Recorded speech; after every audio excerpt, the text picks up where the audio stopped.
सर्वोच्च न्यायालयाच्या निर्देशानुसार भटक्या कुत्र्यांचा कायमचा बंदोबस्त करा.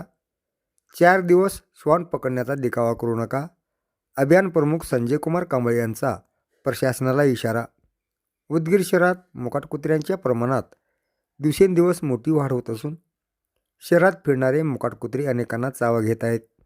या भटक्या कुत्र्यामुळे शाळकरी मुले व नागरिकात भीतीचं वातावरण पसरलंय. 23 डिसेंबर रोजी उदगीर शहरात तब्बल 48 लोकांना भटक्या कुत्र्यांनी चावा घेतला. या घटनेमुळे उदगीर शहरात नगरपालिका प्रशासनाच्या विरोधात संताप व्यक्त केला होता. मोकाट कुत्रे हल्ला केल्याची बातमी हिंदी, मराठी वृत्तवाहिन्या, यूट्यूब चॅनेल, अनेक वृत्तपत्रात प्रसारित झाल्या. नगरपालिका प्रशासनाने खडबडून जागे झाले व तात्काळ उदगीर शहरातील मोकाट कुत्र्यांना पकडण्याची मोहीम नगरपालिका प्रशासनाने हाती घेतली आहे. सर्वोच्च न्यायालयाने मोकाट कुत्र्यावर नगरपालिकेने कारवाई करावी असे निर्देश दिले आहेत.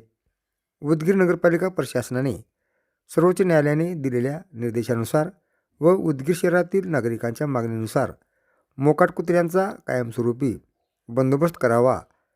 4 दिवस उदगीर शहरात कुत्रे पकडण्याचा देखावा नगरपालिकेने करू नये, अन्यथा बहुजन विकास अभियान नगरपालिका प्रशासनाविरोधात मोठे आंदोलन उभे करेल, असा इशारा बहुजन विकास अभियानाचे प्रमुख संजय कुमार कांबळे यांनी नगरपालिका प्रशासनास दिला आहे.